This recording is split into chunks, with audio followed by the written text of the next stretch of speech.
शीतला माता। शीतला माता का पूजन शीतल समय में करो। माता जी की किताब में ये लिखा था कि जैसी रोटी सब्जी बना के, वैसे तो 10 बजे लग्गा लगाया, 8 बजे भोजन बनाने का, सब घर से चौके से फ्री हो गई। इसके बाद माता जी का प्रसाद बनाना चालू करा। माता जी का प्रसाद बनते बनते बनते बनते बज गई 12। 1 घंटा भोजन ठंडा करा और क्या ठंडे का भोग लगाने चली। जब गरम की गरम था, बस केवल 12-1 बजे तक रखा और 2-3 बजे फिर निकल गई कि मंदिर में भीड़ बढ़ जाएगी, भीड़ बढ़ जाएगी, तो 2-3 बजे रात को जाके पूजन करिए। कौन से महाराज ने कह दिया कि तुम रात को 2:30 बजे 3 बजे माता शीतला का पूजन करो? और कौन सी पुराण में लिखा है कि माता शीतला का पूजन रात को 2 बजे 2:30 बजे 3 बजे करना चाहिए? केवल भीड़ के चक्कर में तुम रात को 2-2:30 बजे 3 बजे माता शीतला का पूजन करने जा रहे हो। अब कोई रात को 2:30-3 बजे तुम अलमस्ती में, आनंद में, चकाचक होकर अपने घर में विश्राम कर रहे हो और कोई आके बेल बजा दे, कितना जरा मुंह से बोलो तो सही दमदारी से, ना जाने कहां आ गया। तुम जाओ खोलिए दरवाजा, पति के चले जा, कोई आए, तुम ही जाओ। और तो अम्मा से कह दो वो खोलेगी, हम काय को जाए?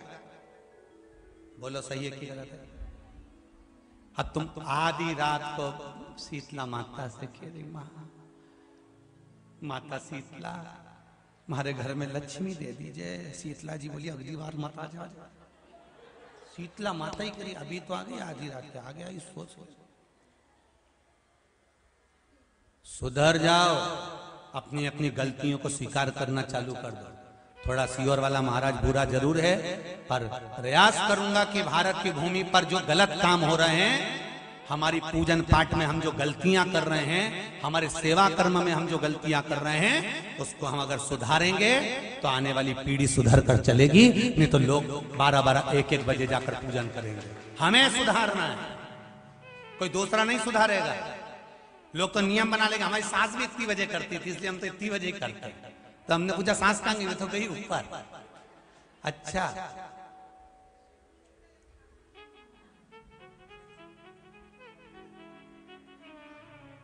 अच्छा, बताते भी वही लोग हैं जिनकी सास ऊपर चली गई होती है, क्योंकि ऊपर जाकर कोई पूछ तो सकता ही नहीं, तो बताएंगे क्या?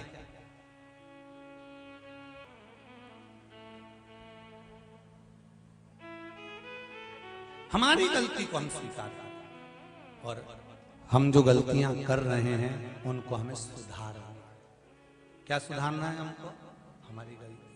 आप आए नहीं और सुबह हो गई, मेरी पूजा की थाली धरी की धरी रह गई। हम गलतियां कर रहे हैं साहब। आधी आधी रात को जाकर माता शीतला की पूजन कर रहे हैं। माता शीतला कहती है ब्रह्म मुहूर्त में पूछो मुझे, मैं स्वीकार करूंगी, आपको फल दूंगी। पर भीड़ बढ़ जाती है, लाइन लग जाती है। इतनी भीड़ में हम कैसे जाएं, हम कैसे पूजन करें? इस चक्कर में माताएं भोजन बना के रखकर तैयार होने चली जाती है। जब तक भोजन ठंडा हो जाता है, ठंडा भी कितनी देर का, 2 घंटा 3 घंटे का ठंडा। पर यहां तो बासी भोजन का वर्णन लिखा, बासोरा।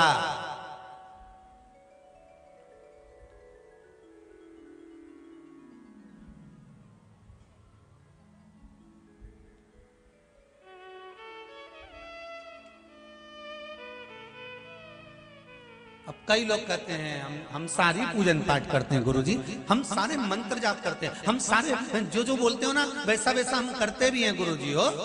पर हो सकता है हाँ हमारी कुछ गलती हो सकता है। अपनी गलती को छांटो ना कि हम गलती क्या कर रहे हैं, हमने गलती क्या करी है, कारण क्या हो रहा है।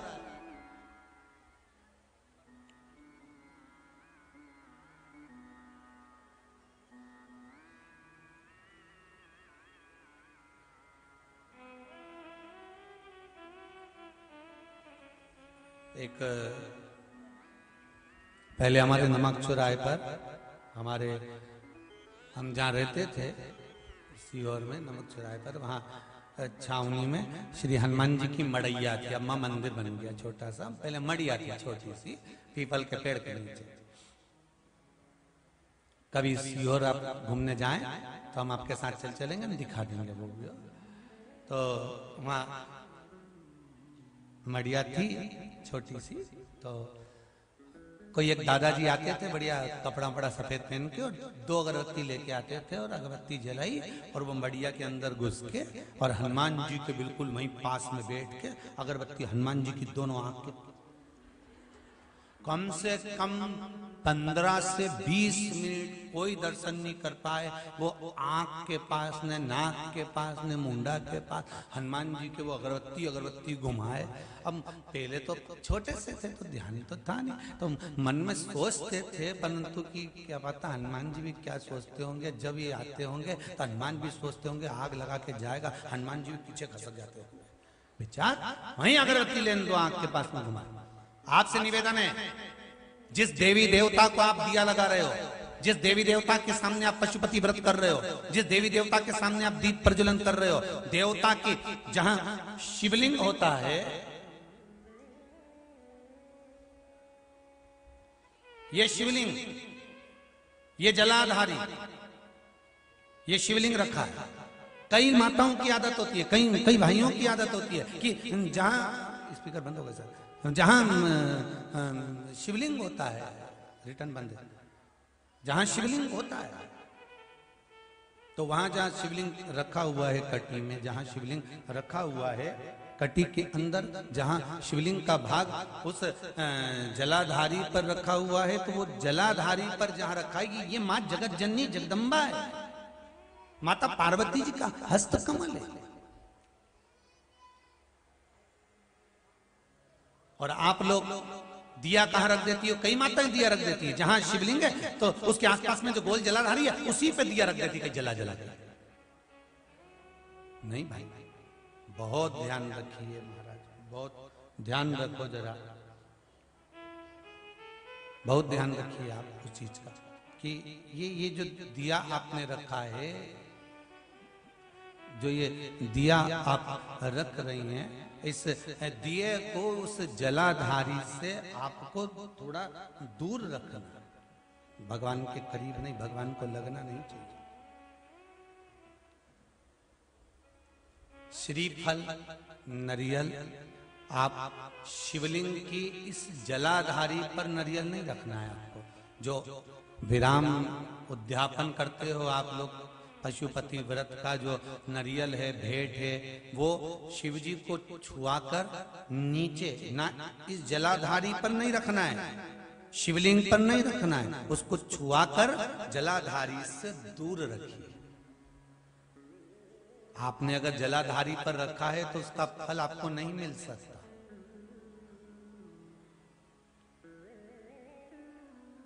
उसका फल बहुत ध्यान देना पूजन पाठ में। आप स्मरण में महाराज, पूजन पाठ और स्मरण में अगर आप ध्यान देंगे तो आपको पूजन का फल पूर्ण मिलेगा। पूजन का फल जब मिलता है जब आपके पूजन का क्रम श्रेष्ठ हो।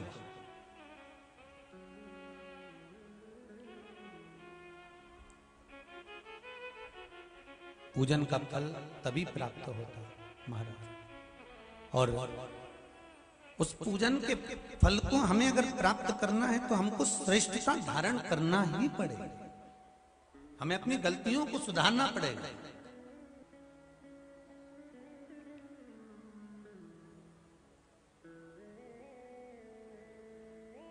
नाम है तेरा तारणहारा, कब तेरा दर्शन होगा। जिसकी प्रतिमा इतनी सुंदर, वो कितना सुंदर होगा, वो कितना सुंदर होगा। नाम है तेरा तारणहारा, कब तेरा दर्शन होगा। जिनकी प्रतिमा इतनी सुंदर, वो कितना सुंदर होगा, वो कितना सुंदर होगा। तू ही है शंभु तू कैलासी, तू ही है शंभु, तू कैलासी, तू ही है शंभु, तू कैलासी। द्वार तेरा हे मेरे बाबा कब आना होगा, जिनकी प्रतिमा इतनी सुंदर, वो कितना सुंदर होगा, वो कितना सुंदर होगा। अध्याय नंबर 7, अध्याय नंबर 9। कौन सा पुराण है? पद्म पुराण। कौन सा खंड है? पाताल खंड। पद्म पुराण के पाताल खंड में अध्याय नंबर 7 और 9 में तुलसी और रुद्राक्ष का वर्णन आता है।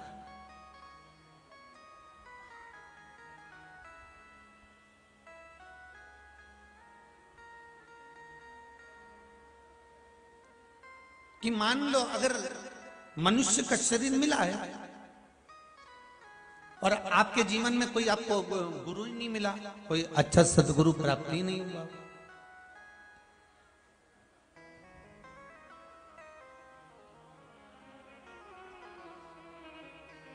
और आपने अगर गुरु मंत्र भी नहीं लिया हो, गुरु मंत्र भी अगर धारण नहीं किया हो,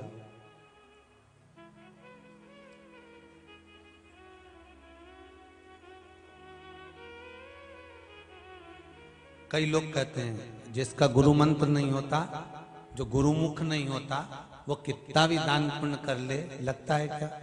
जम के बोलो, नहीं लगता। तो शिव महापुराण में पद्म पुराण के पाताल खंड के 7वें और 9वें अध्याय में लिखा हुआ है, मान लो अगर आपका दान पुण्य आपके खाते में नहीं जा रहा है, तो फिर शास्त्र कहता है कि आप गले में रुद्राक्ष पहन लो या तुलसी की माला पहन लीजिए, फिर तो आप जो दान करेंगे वो आपके खाते में जमा हो जाएगा।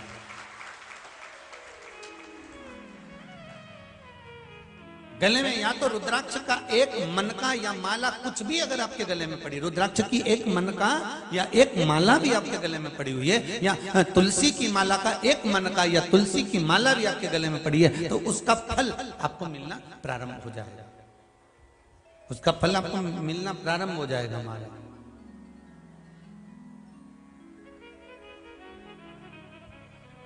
फिर आप जो दान करेंगे, पुण्य करेंगे, सत्कर्म करेंगे, भजन करेंगे, कीर्तन करेंगे, फिर आप जो भी कर रहे होंगे उसका फल आपको मिलेगा, जरूर आपको प्राप्त होगा।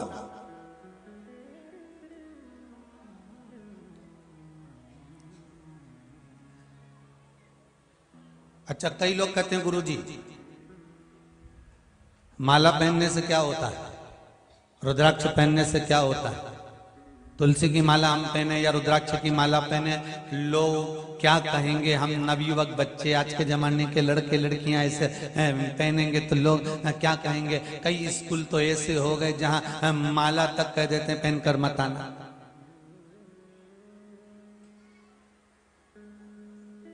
तब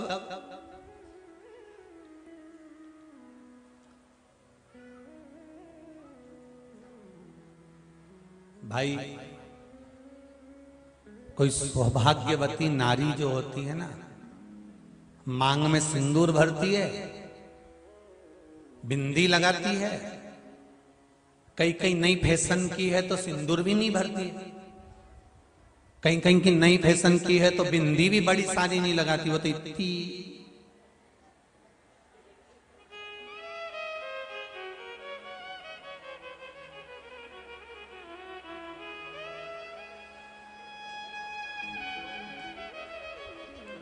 दिख गई,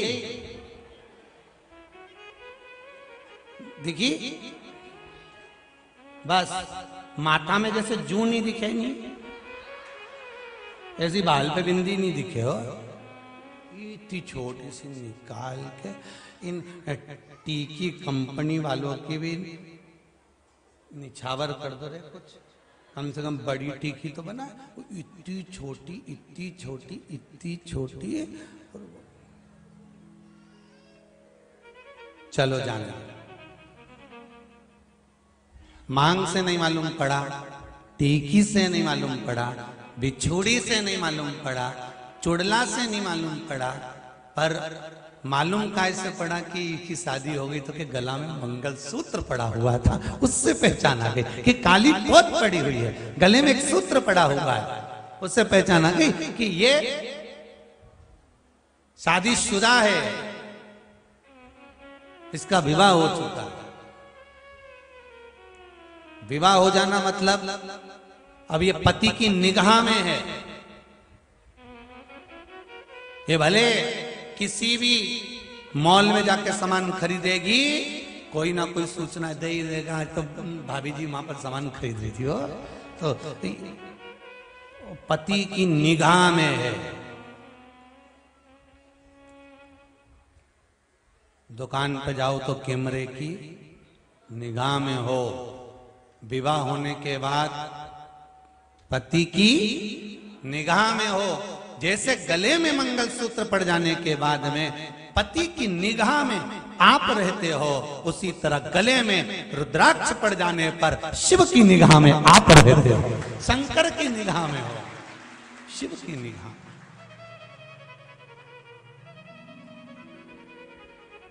हमारे दो ही रिश्ते, एक हमारे भोले बाबा और दूजी गौरा रानी सरकार, हमारे दो ही रिश्तेदार। शिव महापुराण की कथा कहती है, जो गले में रुद्राक्ष पहनता है या गले में तुलसी की माला धारण करता है, इनको पहचान लिया जाता है कि ये कौन सी कंपनी का माल है।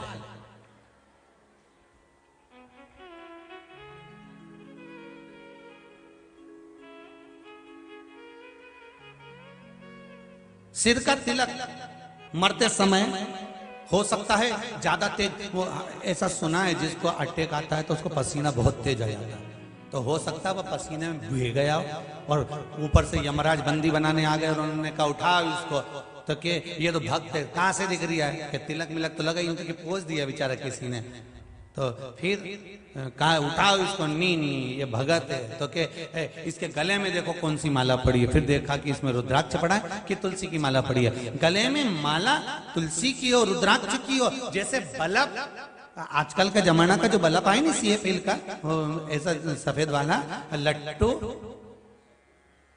नहीं लट्टू तो पहले कहते थे पीला वाला, हाँ वही तो जीजी में भूल गया था, LED बल्ब। तो वो बल्ब जो है LED का, तो वो बल्ब पे जिस दुकान से खरीद के लाओ वो स्केच पेन से वो मार्कर से लिख दे इतनी तारीख को इतनी तारीख तक, और वो बोल भी दे जब ये गड़बड़ हो जाए नहीं इके पहले तो लिया ना। तो 100 साल का बल्ब तो अपन सब है, पैदा हुए उस दिन से सोच के बैठे 100 साल की उम्र होगी, 100 साल की उम्र होगी, पर बल्ब कभी भी गड़बड़ हो जाए नहीं। समझ गए? 70, 75, 65, 55 और कभी कभी तो एकदम डीपी फॉल्ट हो जाने, सारा बल्ब एक साथ उड़ जाए जैसे कोरोना में उड़ गया।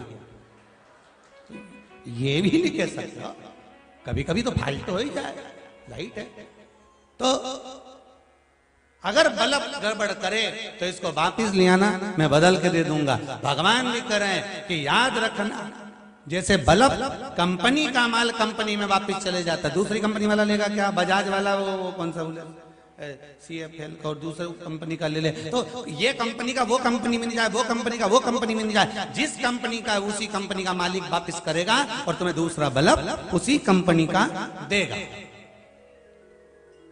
उसी कंपनी का देगा।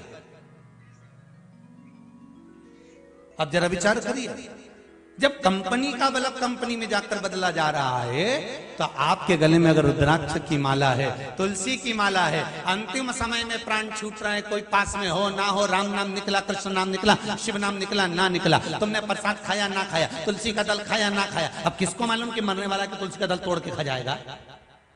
नहीं हो सकता तुमने प्लानिंग करके रखी हो कि तुलसी का पौधा ही बाजू में लेके चल रहा हो साथ में, कि जैसे निपटेंगे वैसे खा लेंगे। तो ना हमको मालूम ना तुमको मालूम कि मरते समय, अब मरने का समय आ गया तो कोई बोल दे कि हाँ तुम आधे घंटे बाद मरने वाले हो, निपटने वाले हो, तो भी तुम तुलसी नहीं खाओगे। सबसे पहले तो जायजा छोटे बेटे की थी, बड़ी बेटे की थी, मंझले की थी, संजले की थी, पत्नी को इतना दे दो, कुटुंब को इतना दे दो, और मालूम पड़े ऊपर से यमराज भी कर अब निपटने का समय आ गया, 5 मिनट बटे, बस 2 मिनट बचे, 1 मिनट बता, इतने में बोला पड़ोसन को ले जा, अभी तो यहाँ किस कंपनी के हो? मान लो अगर मंत्र जाप नहीं करा, तुलसी का दल भी नहीं मिला, बेलपत्री का वृक्ष भी नहीं मिला, मान लो कुछ भी नहीं मिला तुमको, गंगा जल भी नहीं मिला, तो एक काम कर कर जाना, साथ में मृत्यु का कोई ठिकाना नहीं जीजी, बिल्कुल ठिकाना नहीं है एक रत्ती का भी। ईमानदारी की बात है, लोग तो यूं ककड़ी भुट्टा की तरह निपटे जा रहे हैं। कभी भी कोई भी बीमारी हो जाती है, लोग चलते जाते हैं, कुछ भी हो जाता, एक्सीडेंट हो गया, कुछ हो गया, बीपी ऊंचा नीचा हो गया, शुगर ऊपर नीचे हो गई। भगवान शंकर ने चंद्रमा अपने मस्तक पर क्यों धारण किया?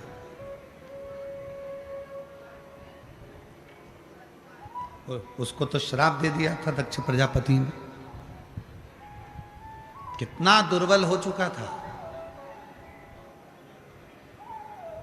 सबसे दुबला चंद्रमा,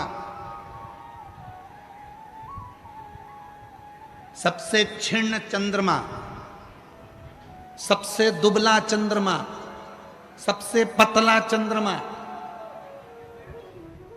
दूज का होता है। जो द्विज का चंद्रमा होता है वो एकदम पतला सा, एकदम दुबला सा होता है, एकदम दुबला। क्यों? शिव महापुराण की कथा कहती है कि चंद्रमा को रोग लग गया था।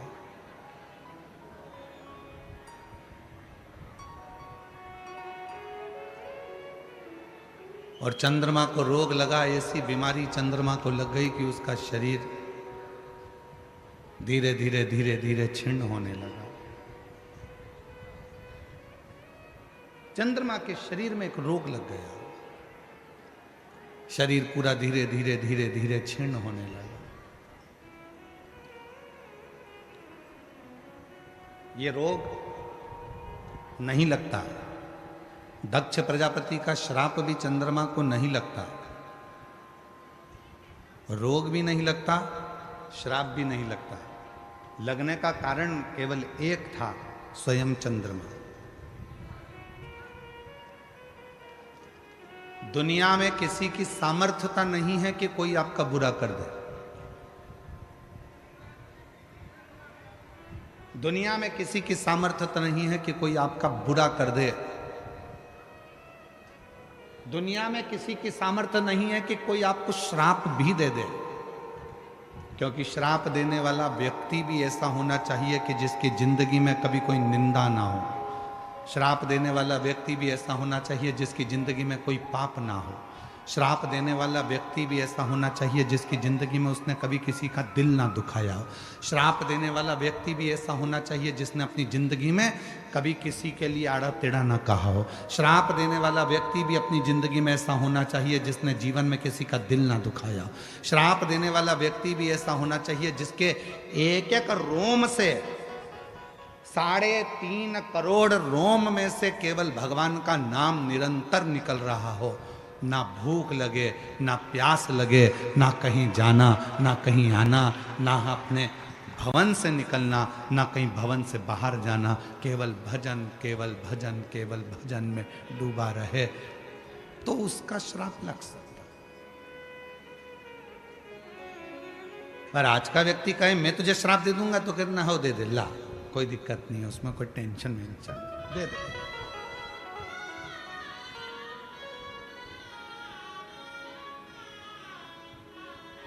ईर्ष्या रखकर अगर किसी को श्राप दोगे, ईर्ष्या रखकर अगर किसी को बद्दुआ दोगे तो वो खुद को लगना है, दूसरे को नहीं।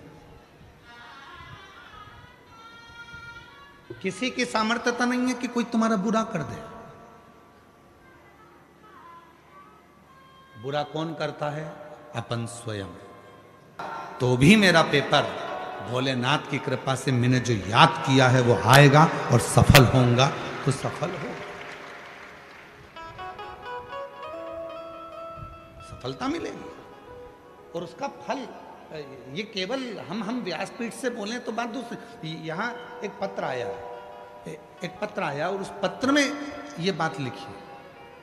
और जिस किसी का भी ये पत्र है, पहला पत्र आपको नमन करता हूं भुसावल की पवित्र व्यासपीठ से। सबसे पहला पत्र है,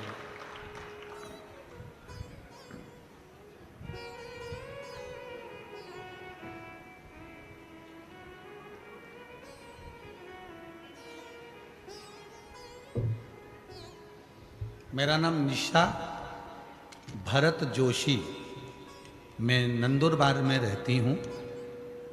कहीं बैठी हो, नंदुरबार से आई हूँ।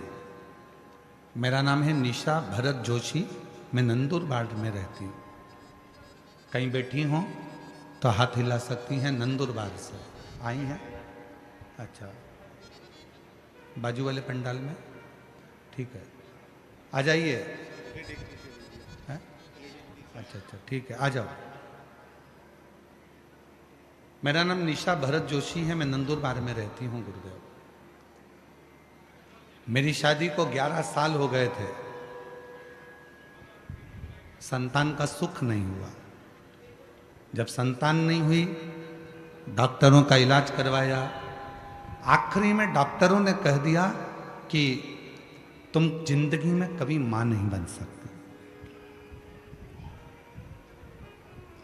कभी मां नहीं बन सकती। ये सुनकर मेरे ससुराल वालों ने मेरा तलाक दे दिया। 11 साल तक मैं अपने घर में रही। 11 साल तक मैं जब मां नहीं बन सकी तो मेरे ससुराल वालों ने मुझे तलाक दे दिया। और मेरे पति ने मुझे तलाक दिया। मैं खूब रोती थी गुरुदेव, इतना रोती, अपने आप को कोसती थी कि भगवान तूने मुझे ऐसा बनाया कि मैं कभी मां नहीं बन सकती। मेरे पति ने मुझे छोड़ दिया, तलाक ले लिया। तब मैं बाबा को धन्यवाद देती हूँ गुरुदेव, आपकी कथा हम जैसी बहनों के लिए एक बल प्रदान करती है। एक बार किसी ने मोबाइल पर आपका छोटा सा वीडियो भेजा, मन कर गया आपको देखने का। कथा सुनी, मुझे नहीं मालूम था कि कथा का क्या फल होता है। मोबाइल सामने रखा, आसन लगाया, बैठ गए। आप कहते हो एक चावल का दाना हाथ में रखकर जब हम कथा सुनते हैं और वो चावल शिव को चढ़ाते हैं तो मन की कामना पूर्ण होती है। बस मेरे मन में आया था, बाबा 11 साल तक जिस पति के साथ रही उसने औलाद नहीं हुई तो मेरा तलाक कर दिया। मेरा कहीं भी शादी हो तो बाबा मुझे संतान जरूर देना। पर डॉक्टर ने तो कहा है कि मैं कभी जिंदगी भर मां नहीं बन सकती। तब कथा सुनने का 3 महीना हुआ और एक लड़के का शादी के लिए ऑफर आया और उसको कहा कि मैं मां नहीं बन सकती। उस लड़के ने कहा, सीहोर वाला बाबा कथा कहता है और कथा में कहता है कि जो मांगोगे वो मिलेगा। लड़के ने मुझे समझाया, मैं समझ गई कि मेरे भोले बाबा ने भेजा है और मेरी शादी हो गई 11 साल के बाद दूसरी। मेरा पति मुझे लेकर सीहोर चले गया। वहाँ पर बैठकर हम दोनों पति पत्नी ने कथा सुनी और कथा सुनी, बाबा से विनती करी और बाबा की ऐसी कृपा हो गई गुरुदेव कि बाबा की कृपा से मेरे घर में 21/10/2025 को पुत्र रत्न की प्राप्ति बाबा की कृपा, शिव की कृपा से। और जो जैसी भावना लाया वो वैसा ही फल। वो चंद्रमा जब पूर्ण तरह से क्षीण हो गया, क्षीण, एकदम दुर्बल, एकदम दुर्बल।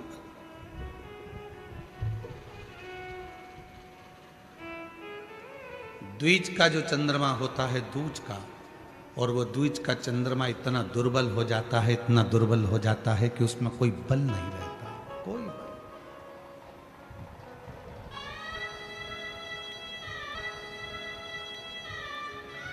और याद रखना,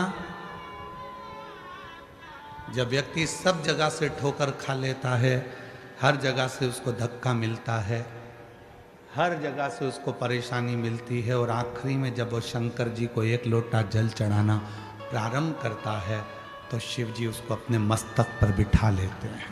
शिव अपने मस्तक। बोल चंद्रशेखर महादेव की, तापती माता की। चंद्रमौलेश्वर है, चंद्रशेखर है, चंद्रशेखर। दरबार में भोले बाबा के दुख दर्द मिटाए दुनिया के सताए लोग, दुनिया के सताए लोग सीने से लगाए जाते, सीने से लगाए जाते। जो दुनिया में ठोकर पड़ी हो, अपशब्द कह दिया हो, ताना दे दिया हो, गाली दे दी हो, आड़ा टेढ़ा कह दिया हो, खूब ठोकर पड़ गई हो, दुनिया ने कह दिया कि तुम किसी काम के नहीं, तब याद रखना, कहीं मत जाना, देव अधिदेव महादेव की शरणागति में जाना, भगवान शंकर के पास जाना, एक लोटा जल चढ़ाना और दिल से श्री शिवाय नमस्तुभ्यम कहकर पुकारना। वो शिव तुम्हें हृदय से लगा लेगा, अपने गोदी में बिठा लेगा। वो शिव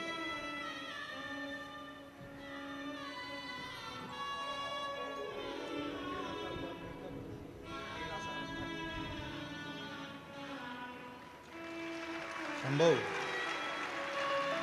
शंभो, शंभो। जैसी भावना लाया वो डॉक्टर मना कर दिए थे, 11 साल ससुराल वालों ने तलाक दे दिया, कोई बात नहीं। पति ऐसा मिला दूसरा, उसने कह दिया क्यों चिंता करती है, वो सबको देता है तो क्या तुझे नहीं देगा। कहा डॉक्टर मना करें, पति कहता है वो सीहोर वाला बाबा है, बैठ के कथा तो सुन, झोली भर ही देता है, वो दे दिया। उसे लौटाया वो मन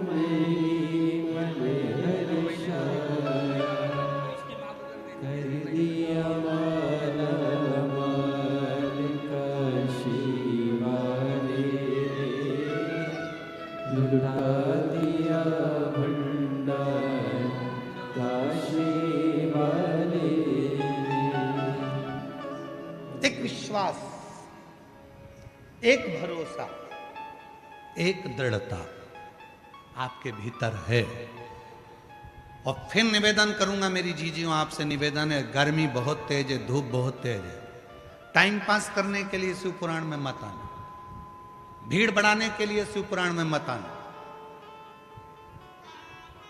भीड़ बढ़ाने बिल्कुल मत आना, घर में बैठे रहो इससे तो। हाँ, शिव पुराण में जब आना जब तुम्हारा विश्वास पक्का हो कि मैं जाऊंगी, बैठूंगी और मेरा बाबा मेरी गोदी भरेगा, तो भरोसा है तुमको तो तुम कथा में आओ, नहीं तो अपने घर पर आराम से काम करो, बड़ी बनाओ, पापड़ बनाओ, कुल्लाई बनाओ, तलो खाओ, बड़ा पाव बनाओ, तलो खाओ। टाइम बर्बाद करने के लिए कथा में मत। विश्वास है सुनूंगी ताप्ती माता के तट पर कथा हो रही है। भूसावल में पहली बार मेरा कुबरेश्वर बाबा आया है, सुनूंगी वो मेरी गोदी में भर कर देगा, भंडार भर देगा। तो आ मत। और जितने आस्था चैनल पर सुन रहे हैं, जितने सोशल मीडिया पर सुन रहे हैं, जितने टीवी पर कथा सुन रहे हैं, आपसे भी निवेदन है, मां ताप्ती के तट से आप ये शिव पुराण की कथा भूसावल महाराष्ट्र की पवित्र भूमि से श्रवण कर रहे हो, आप दिल से इस कथा का रस तत्व ग्रहण करो, दिल से। पवित्र संतों की भूमि है भूसावल। भूसावल के आसपास में संत ही संतों का निवास रहा है। एक तरफ धुनी वाले दादा, एक तरफ गजानन महाराज। जो कथा आस्था चैनल पर सुन रहे हैं, फेसबुक यूट्यूब पर सुन रहे हैं, उनसे भी निवेदन करूंगा, तुम्हारा मन में विश्वास है, कथा सुनने के लिए बैठे हो, एक चावल का दाना अपने हाथ में लेकर बाबा से विनय कर कर, बाबा से प्रार्थना कर कर उस कथा को सुनो, और आखिरी में तुम्हारे घर में जो शिवलिंग है उस पे वो चावल का दाना समर्पित करो, दिल से। समय बर्बाद ना करो। और जो जैसी भावना लाया वो वैसा ही फल पाया, नहीं खाली उसे लौटाया, वो मन ही मन हर्षाया, और कर दिया माला माल काशी वाले ने लुटा दिया भंडार, काशी वाले ने। सभी को आता है क्या बोलना? अरे जम के तो बोलो। तो तुम लोग काय को बोल रहे हो? तुम चुप रहो, तुम लोग बोलो। लुटा दिया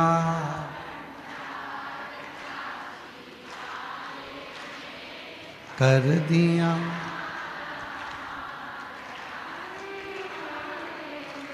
जो जैसी भावना लाया वो वैसा ही फल पाया, नहीं खाली उसे लौटाया, वो मन ही मन हर्षाया, और कर दिया माला माल काशी वाले ने लुटा दिया भंडार, काशी वाले ने। बुलाया उसने, आप कथा में नहीं आए, उसने बुलाया। कितने लोग बैठे हैं जिनके घर पर कोई पत्रिका देने गया था कथा की? जम के बोलो, तुम्हारे यहां कोई पत्रिका देने गया कथा की? जम आवाज नहीं आई। नहीं। पीले चावल देने कोई गया? नहीं। बोलने गया? नहीं। तो तुम्हें कथा में किसने बुलाया? किसी ने नहीं। तुम्हें कथा में बुलाया है तुम्हारे पिता ने, तुम्हारे बाबुल ने, तुम्हारे बाबा ने। अब जब उसने बुलाया है तो देने वाला भी कौन है? बिठाने वाला कौन है? सुनाने वाला कौन है? किसी की सामर्थ्यता नहीं है कोई तुमको सुना ले।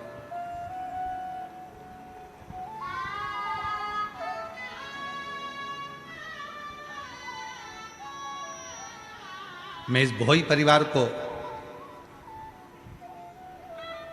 श्री रतन जी को, पुष्पा जी को, श्री विजय रतन जी को, विजय जी को, अजय जी को, इन सबको बहुत बहुत साधुवाद देता हूँ। कम से कम आपके माध्यम से कितने सारे शिव भक्त इस पवित्र कथा को श्रवण करें। कितने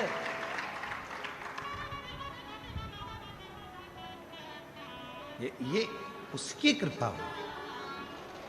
तो चंद्रमा तो ये चंद्रमा को कोई दूसरा श्राप दे या चंद्रमा को कोई अपशब्द कहे या चंद्रमा को कोई आड़ा टेढ़ा कहे वो अपनी जगह पर चंद्रमा को श्राप भी खुद के कारण लगा है। चंद्रमा को अपशब्द भी जो कहा गया वो खुद के कारण कहा गया। चंद्रमा को जो दुख झेलना पड़ा वो खुद के कारण झेलना पड़ा। चंद्रमा को जो तकलीफ झेलना पड़ी वो खुद के कारण हुई है।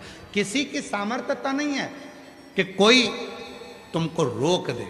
उतने उत्साह से आगे बढ़ो तो सफलता मिल जाती। तुमने धीरे धीरे विचार करा मुझे सफलता नहीं मिलेगी ऐसा लग रहा है, मेरा काम गड़बड़ होगा ऐसा लग रहा है, तो वो काम गड़बड़ होगा ही, उसमें सफलता नहीं मिलेगी ये निश्चित है। और तुमने सोच लिया कि मुझे सफलता मिलकर ही रहेगी, तो फिर तो काम कैसा भी हो सफलता मिलकर ही रहेगी। सफलता मिलकर ही, ये कोई दूसरा नहीं करता, अपना मन, अपनी इंद्रियां, अपने के लिए। हमेशा अच्छा सोचो। कथा सुनने के लिए आयो, अच्छा सोचो। कथा सुनने आई हूं, मैं जो मांगूंगी वो मुझे मिलेगा। पड़ोसन पूछ रही है क्यों कथा में जा रही है? हाँ, क्या मिलेगा कथा में? तुझे नहीं मालूम, 3 महीने बाद बताऊंगी कि मैंने भूसावल में कथा सुनी थी और ये मांगा था और मेरे बाबा ने ये दिया। अभी नहीं बताऊंगी, 3 महीने। एक व्यक्ति ने एक पत्र लिखा, देखो, चंद्रमौलेश्वर कथा सुन रहे हैं आप सब।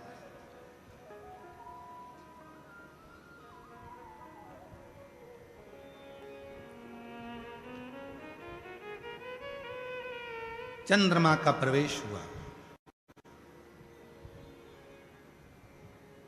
चंद्रमा के जन्म की 2 कथा थी। एक समुद्र का मंथन होता है तो 14 रत्न में समुद्र मंथन में चंद्रमा प्रकट होते, विष्णु पुराण। श्रीमद् भागवत कथा कहती है कि आंत्री ऋषि के नयन अश्रु, अनसुईया जी के प्रेम भाव के अश्रु, दोनों का मिलन होता है तो चंद्रमा प्रकट होता है। 2 कथा थी।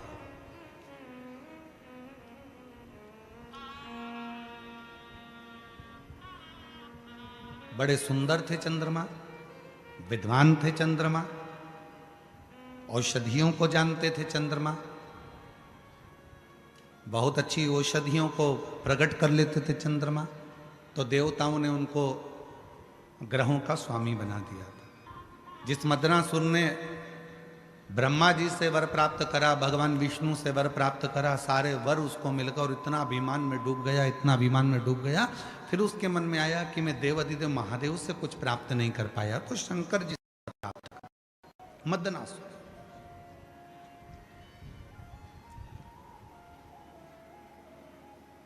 और शिव तो सरल हैं। शंकर भगवान कभी तुम्हारी वीआईपी वस्तुओं से प्रसन्न नहीं होते।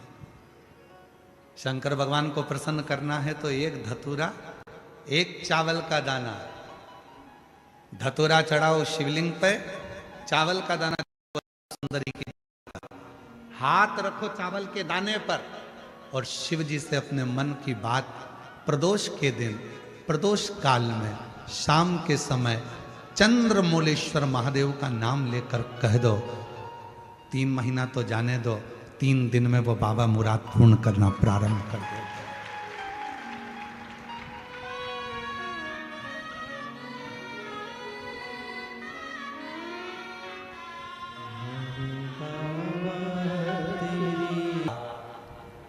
ब्रह्मा जी ने मुझे ये दिया, भगवान विष्णु ने मुझे ये दिया, गरुण वरुण ने ये दिया, इंद्र ने मुझे ये दिया, सब बताया। कहा अब अगर कुछ देना चाहते हो तो मेरी जिह्वा को सिद्ध कर दो, जो बोलूं वो हो, जो बोलूं वो हो।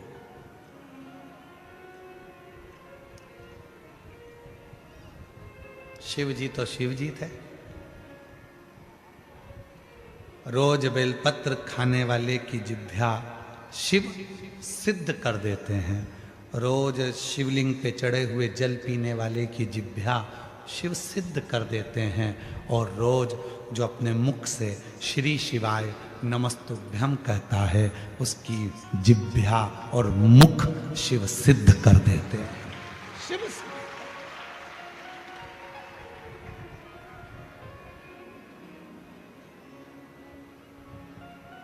सिद्ध। मदनासुर वर देता हूं, तेरी जिह्वा आज से सिद्ध होती है, तू जिस जिह्वा से जो बोलेगा वो होगा। शिव जी ने सोचा नहीं गलत बोल दिया तो शिव जी ने विचार ही नहीं करा, सिद्ध हो गई जिब्या। मदनासुर ने बोलना प्रारंभ कर दिया। संत यज्ञ कर रहे थे, मदनासुर ने बोल दिया यज्ञ में पानी गिरना प्रारंभ हो जाए।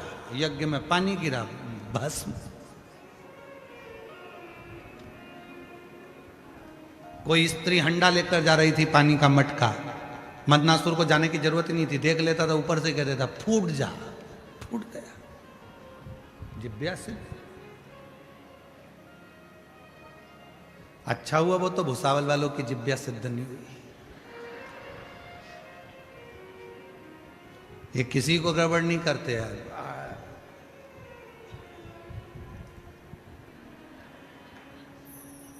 फालतू की बात कहना मती। बोलूं अभी बोल।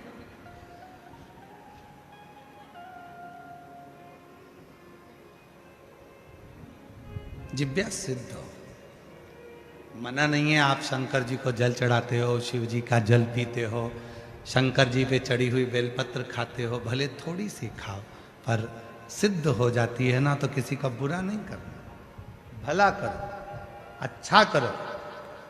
भगवान भोलेनाथ जी से कहकर जाना इस पंडाल में, बाबा 4 व्हीलर गाड़ी दिलाना, अगली बार जहां कथा हो तो मेरे मोहल्ले की माताओं को उस गाड़ी में बिठाकर कथा सुनाने के लिए ले। 4 व्हीलर गाड़ी भी हमारी हो। और बाबा ऐसी कृपा करना, पड़ोसन से पेट्रोल और डीजल का पैसा भी नहीं लूं, डीजल पेट्रोल भी हमारा खुद का हो। ऐसी भगवान से मांग रही हैं, भगवान बहुत दूर पड़ता है, 300 रुपये लग गए ऑटो के, बाबा ऐसी कृपा कर 300 रुपये कहीं से आ जाए। 300 रुपये क्या मांगना?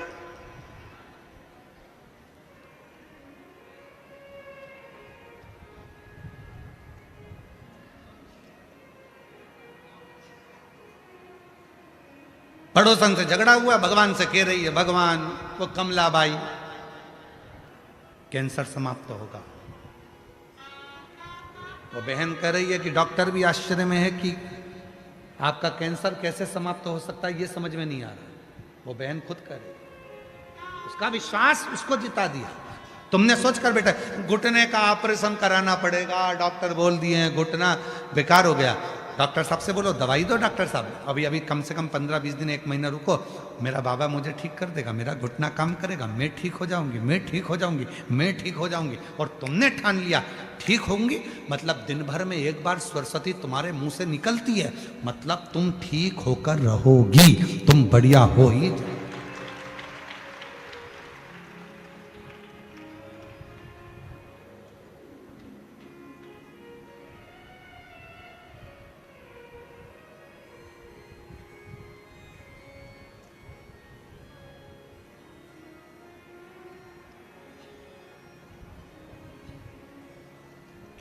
कोई भी पूछे, कोई पूछे कैसे हो, तुम्हारे बच्चे कैसे, माझा मुलगा मुलगी चांगला है, ठीक है, उसमें क्या दिक्कत है, मस्त है।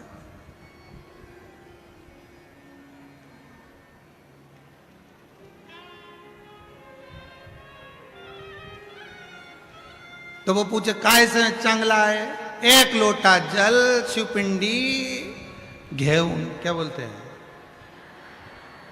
1 लोटा जल शिवपिंडी घेवला है, 1 लोटा जल शिवपिंडी घेव रोज घेव।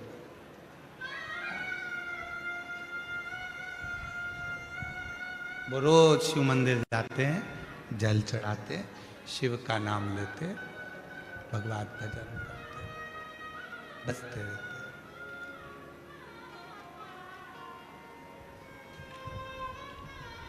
रोज बसते।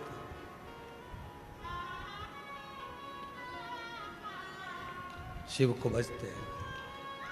मदनासुर की जिभ्या सिद्ध हो गई। वो सिद्ध जिभ्या से लोगों को तंग करने लगा, परेशान करने लगा, परेशान। कभी कभी लोग अपने आप में भी परेशान हो जाते हैं, ऐसा नहीं है कि नहीं होते। एक नई नवेली बहू आई, दही बहुत सारा रखा था, सास ने कह दिया दहिया बिलोले माखन बना लो। और वो नवनीत बनाने के लिए, माखन बनाने के लिए बैठ गई, माखन बना रही थी।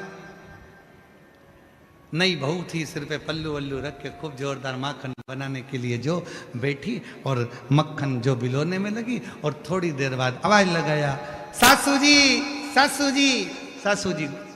प्रसन्न होकर आई, बोल बेटा क्या हुआ? मक्खन आ गया।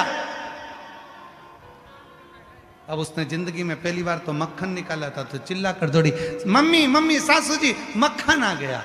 सास आई, सिर पे पल्लू लेके जूड़ा बांध के एक थप्पड़ दिया बहू के मुंह पे। अकल नहीं है, पागल हो गई है, कल की आई, तेरे बाप ने यही सिखाया है, ससुर का नाम लेती है।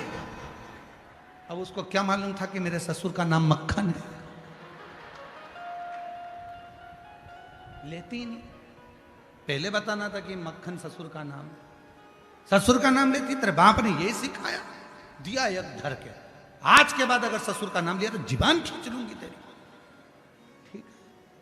3 महीने के बाद सास ने फिर दही रख दिया, वो बिलोने बैठी, फिर बिलोते बिलोते फिर मक्खन आ गया, फिर चली जाए, सासू जी ओ सासू जी। सासू जी दौड़ कर आई, क्या हुआ? ससुरा हंडी में आ गया।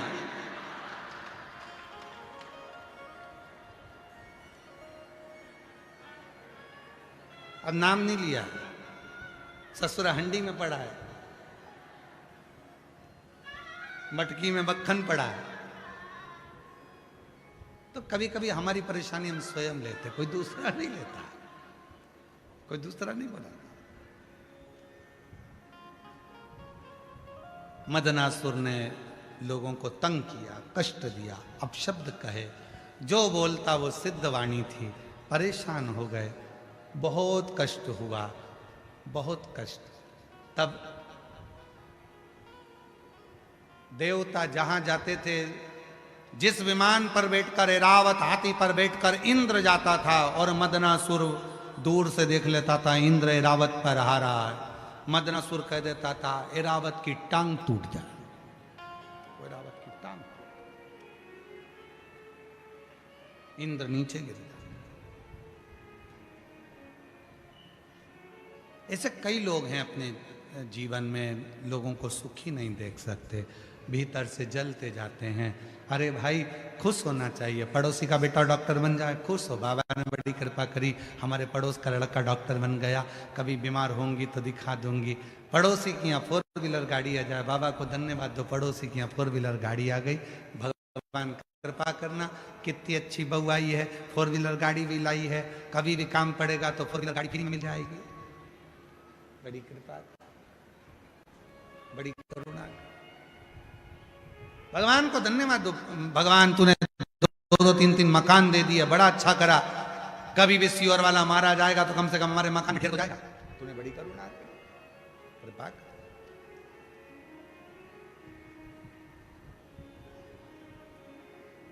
हमें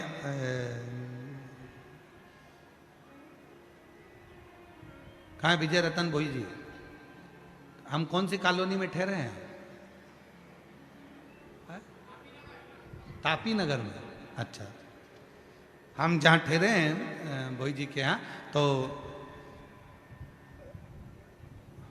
इधर वाले सामने वाले बाजू वाले आज सवेरे 4 बजे से जग गए, सवेरे 4। हमारा तो जब चल रहा था और हम खिड़की में से धीरे से देख रहे थे, ये बाहर आती अंदर जाती, बाहर आती अंदर जाती, बाहर आती। और 2-3 बार तो छोरा छोरी के दोच भी दिए, जाके देख क्या, उठ के जा, जा, जा, जा, जा।